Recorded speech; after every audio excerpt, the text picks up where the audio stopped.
entre position et union sacrée Mobimba sous la conduite, sous le leadership, il y a son excellence Félix Antoine Tshisekedi Tshilombo et la position de Vital Kamerhe depuis que la rébellion a commencé. Et même s'il se remet en cause, il est toujours de l'union sacrée. L'union sacrée, est-ce qu'il y a dans l'union sacrée? Pourquoi contredire position à chef de l'État? Pourtant, en amont, vous étiez consulté par rapport à ces sujets. Mibeko ezali déjà préétabli. Ce qui est au Tamboli, au Kokanana Mibeko, ce qui justice alandi yo ou soit bapaisi yo bandeko na yo bapaisi yo kozongisa motumba epa na chef de l'État parce que chef. Mesdames et messieurs, bonjour, bonsoir, ce n'est pas de l'Arte Rouge, je vais sur le live pour bienvenue dans la émission. Aujourd'hui, nous sommes là avec M. Lofulo Théodore et Kena. Donc, on va essayer quand même de parler des sujets et des conversations de l'économie par rapport à la dimension il y a moins de temps président de l'Assemblée nationale. Donc, avec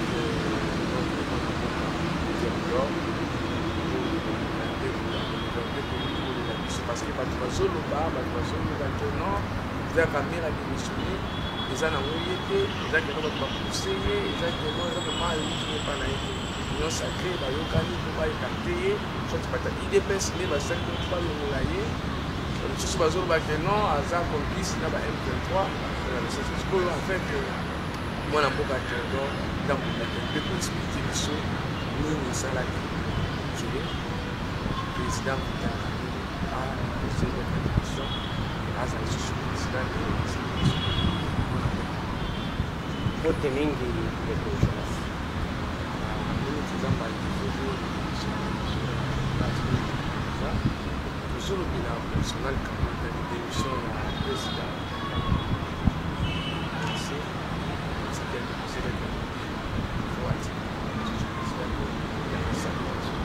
bayimboka balingi bayeba parce que ezoloba nini ezoloba basusu bazoloba keno eza parce que aza na kati ya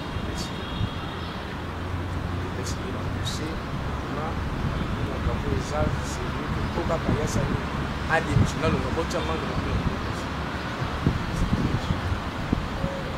merci mpona motuna wana esengeli kososolisaka balimboka po bayebaka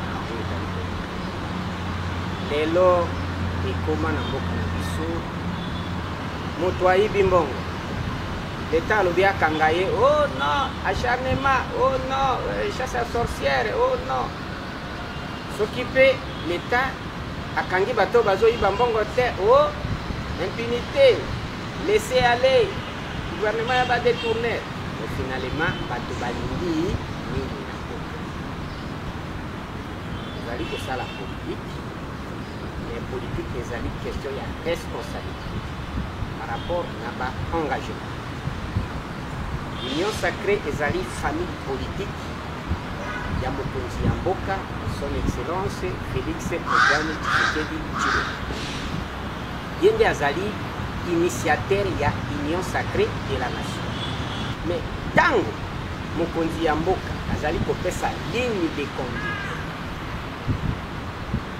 vision na ye po ke mboka etambola esengeli baoyo nyonso tu bandimi kozala kati na union sacrée. Ça veut dire que bandimi kosoutenir mokonzi ya mboka mpe kozala nsima ya vision na ye esengeli batambola elongombani na vision oyo mokonzi ya mboka atracé. C'est ce qu'on reproche à l'honorable Vital Kamerhe, que je respecte beaucoup. On est basé na carrière na ye na République démocratique du Congo. Zali moko ya ba politique na mboka oyo oya yebi mingi masolo ya mboka. C'est-à-dire que awa bokoki bomona na kiboza kosolola bien mais ye azali susu na ba lolenge moko oyo ezosala keno bobanda kosuspecte ye. Atambolaka vraiment elongo moko na partenaire politique na yete. En tant que président de l'Assemblée nationale, azali deuxième personnalité, c'est-à-dire deuxième institution ezali Assemblée nationale na mboka na biso, c'est la constitution na biso mobeko likolo. Alors makambo nyonso tu elekaka na mboka azali na connaissance na yango, azali na accès ya ba information nyonso. Et na koki na ndima te ke eloko moko ekoki kobima na mokonzi ya mboka ou bien na discours ya mokonzi ya mboka, na vision ya mokonzi ya mboka ou bien na programme ya mokonzi ya mboka sans que président ya Assemblée nationale azala. Or le président de l'Assemblée nationale abimi na opposition te, azali aza kobima na union sacrée na famille politique ya mokonzi ya mboka. Poni ke ya yi contradiction, et puis contradiction wana ebongaka tango na ba réunion à huis clos, la réunion va cercle restreint. Tango yo ke kobimisa contradiction liboso ya perchoir, ça veut dire eza ba erreur moko impardonnable. On peut vous traiter de tous les mots. Pendant que rébellion ezali koya makasi, pendant que le pays est agressé par les mêmes personnes, même groupe d'individus, bakendeke ko s'aligner na Rwanda, notre agresseur naturel, pour que ba attaquer mboka na biso. Et to monaki ke na ba expérience oyo eleki ba initiative wana ya dialogue tosi to sala yango mbala na mbala ezwaka solution te. Ezali lokola topesaka bango kaka batekie pour que bazongelaka ndenge wana. Alors pourquoi tokoki to continuer na yango? Tokoki to continuer na yango te parce que l'expérience ya liboso échoué to résoudre problème te. Alors cette fois-ci mokonzi ya mboka alobi pas question ya ko négocier na rebelle. To négocier na rebelle te. Tokende na rebelle soki ezali ko bunda to bunda, soki bakoya kozwa na makasi bazwa na makasi, mais jamais to ko négocier na bango. Mais yo président ya Assemblée nationale, membre ya union sacrée, obima lisusu o contredire maloba ya mokonzi ya mboka publiquement na ba sortie médiatique na yo, c'est déjà quelque chose qui n'arrange pas. Mwana mboka tedo malobi tel caméra za pacificateur. Ya za kuna faciliter battu, faciliter qui chef de l'État, et c'est l'homme de peur que ma corps on est à la respecter, parce que créer les cartouches, mais il y a mon oiseau bâtiment, nous allons le monde raconter, le bassin, le bâtiment, pour pas respecter ma corps au bayo canal. Est-ce que tango baoyo bazali koloba Congo, est-ce que likambo mpe ya mégestion ezali ta mokonzi ya mboka moto atindaki ete ezala na mégestion na fonctionnement ya Assemblée nationale pour que baaccord ezala respecté te? Non, ça c'est un faux fouillis. Mbala liboso kaka ye moko mpe a reconnaître yango na ouverture ya session ya septembre na discours na ye, il a reconnu que il a déjà été victime de ce même poste tour ya liboso. Pourquoi bavizaka kaka ye? En quelque sorte ye moko akokia mi remettre en cause et en réalité il s'était remis en cause. Bino kaka nde boza koloba bongo, mais ndeko Vital Kamerhe ye moko andimaki bambeba na ye pe asengi bolimbisi liboso ya ba père na ye ba honorable député na kati ya Assemblée nationale. Parce que vous vous souvenez très bien na ba janvier wana comme ezolingi ya kotombe, le chef de l'État avait remis tous les casiers de l'Union sacrée. Nous allons qui na cité de l'Union africaine. Nous allons qui le 23 décembre 2024. Et puis, il y a qui en janvier vers la fin. Pendant des rencontres là, honorable Vital Kamerhe a Zalate. Et pendant tous ces temps, pendant que son excellence Jean-Pierre Bemba, bazalaki ko telemawa, Gilwando batelemaki, Liao batelemaki, Batunyo Soto batelemaki, Viemboso batelemaki, Batunyo Soto batelemaki, pour soutenir le chef de l'État, pour encourager nos forces armées, pour encourager les services de sécurité. Toutes les couches sociales, il y a une union sacrée, il y a un mot qui mobilisé, mais notre pacificateur, Vital Kamerhe, on n'a pas vu la couleur de cet homme politique, qui connaît beaucoup d'ailleurs. Azaleka président de l'Assemblée nationale. Mais quelle était sa position pendant que tout le monde s'élevait? Mutunyo surtout Azaï Koloba Bendele Poyate, position à Vital Kamerhe Zalaki. Ndeko. Bassigne. Ndeko Nabiso Wana. Moi j'ai beaucoup de respect envers l'honorable Vital Kamerhe. C'est un grand, un intellectuel. Mais seulement on peut aussi avoir l'intelligence et l'utiliser à mauvais escient. Les Congolais ont besoin de la paix, mais cette paix doit être orientée. On ne peut pas tomber dans une rise de certaines personnes qui nous envient des années, des décennies, et vous voulez qu'on tombe facilement dans leur piège tout simplement pour protéger les intérêts de certaines personnes, certains individus. Non, non, non. Moi je pense que quand il y a Ndeko Vital Kamerhe, ça n'engage que lui. Yé moko ayebi, ndenge nini atambolelaka, ndenge nini pe akweyaka. Comme cette fois-ci, a eu élégance. Yakobo, il y a humiliation à plénière, a démissionné, tant mieux. Il y a encore de l'avenir devant lui. Ils peuvent se ressaisir autrement. Mutuna Movezali, est-ce que Ndeko Vital Kamerhe, après avoir parce qu'il y a déjà une autre chose, BT Massas, déjà BT Massas, est-ce que à cause de la toujours une autre ou bien à cause de la une non. Il y a déjà besoin de BT Massas, non. Pour appuyer. Biso Tobeki Mutumasa, c'était pour un membre de l'Union sacrée. Biso Tozo condamné Kaka, agissement où ils ont kende na l'Ulengi de l'Union sacrée. Mais s'il se remet en cause, il est toujours de l'Union sacrée. L'Union sacrée, est-ce qu'il y a un Alikambo de l'Union sacrée? Azan Alikambo de l'Union sacrée. Azan Alikambo de na bandeko, bandeko na ye, collègue na ye, député national. Mais na l'Union sacrée, tout ça Alikambo na ye.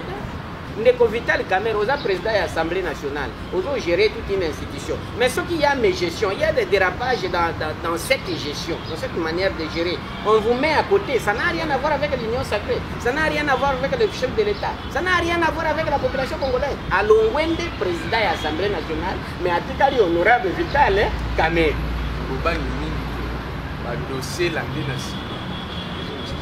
Non, qu'on doit être conséquent de nos engagements. S'il a été gestionnaire et qu'il a mal géré, mais après invalidation, après démission, oui, la justice va s'en occuper. Où est le problème? Il y a chef de l'État. Où est le problème? Il y a l'Union sacrée. Ça n'engage que lui. Des bandes de l'Assemblée nationale, des collègues de l'Assemblée nationale. Et si la justice va se saisir du dossier, oui, ils vont faire des enquêtes, ils vont mener des enquêtes, ils vont l'entendre. Donc, Totia est là qu'on a ici, l'Union sacrée n'a rien à voir avec Ndeko Vital Kamerhe. Tout simplement, la position prise par Ndeko Vital Kamerhe les a qu'on se contredire dans Oyo, il y a l'Union sacrée. Mais nous, qui ne sommes pas à l'Assemblée nationale, nous avions vu que depuis Tobandaki Bitumbaya Est, le langage de Vital Kamerhe ne correspond pas avec celui de l'Union sacrée. Et ça là, le langage gestuel, ça ne correspond pas. Vous sentez vraiment qu'il est avec nous physiquement, mais moralement, spirituellement, il est ailleurs. Et là, ça ne colle pas. Et surtout en cette période de sensibilité extrême. Vital Kamerhe a coïndé la président de l'Assemblée nationale. Il a démissionné parce que nani pétition yo basalela qui est à mon qui a affronté ba député yango ami Kimeri na ba bengi yango fuite en avance. Ami Kimeri na ye abima de façon honorifique. Et c'est son droit légitime. OK? Ça n'a rien à voir avec l'Union sacrée. Moi, je dis que Vital Kamerhe a Sarakawana et ça les macateurs. Et ça haute trahison. Au concours contredire position à chef de l'État, pourtant en amont vous étiez consulté par rapport à ces sujets.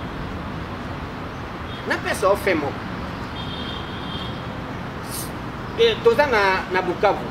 Bukavu est tombé dans nos terres, Goma ici est tombé. Mais pendant que les rebelles ont avancé Kolongwa Goma pour Bakende Bukavu, avant Bukavu est tombé, il y avait une localité là où est tombé dans nos terres, mais des jours avant, 48 heures et avant, honorable Vital Kamerhe a lobby, Mboka tel est tombé.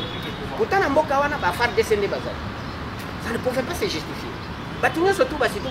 C'est que honorable le président de l'Assemblée nationale a dit c'est que le Gambo en est et bon, il y a des gens pour contredire l'information avec les images de la poule que non, Mboka est tombé. Il y a des gens. Et quelle était la motivation? Donc, vous avez belé mingi ya kolobakoma ezali, mais le coup là, nous avons évité zamba to suki sile to bozwa parce que mingi ya kolobakoma ezali. Le procureur est-ce que esika oyo le Vital Kamerhe aza ko tout mon pour lancer pas Vital Kamerhe est un membre de notre derrière nako le bané que non courage. Il doit savoir assumer ses responsabilités parce que bon, c'est ça aussi être un homme d'État. Un homme d'État, c'est quand on prend une position, on assume sa position. Il a géré et ses pairs ont jugé que non, a géré ma baie. Balongoli et Sikawana a assumer. Et prochainement, s'il a une autre responsabilité de cette hauteur, il y a se conduire parce que Mbalali Bosso, Azalaki président de l'Assemblée nationale, Balongoli est dans la même situation.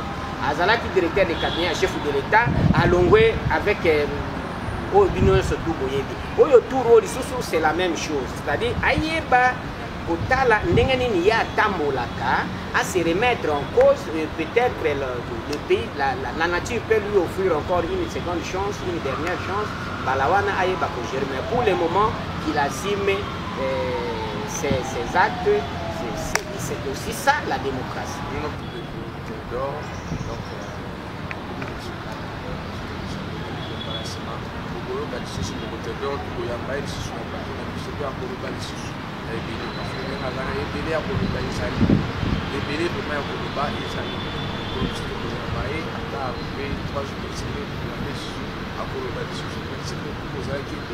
a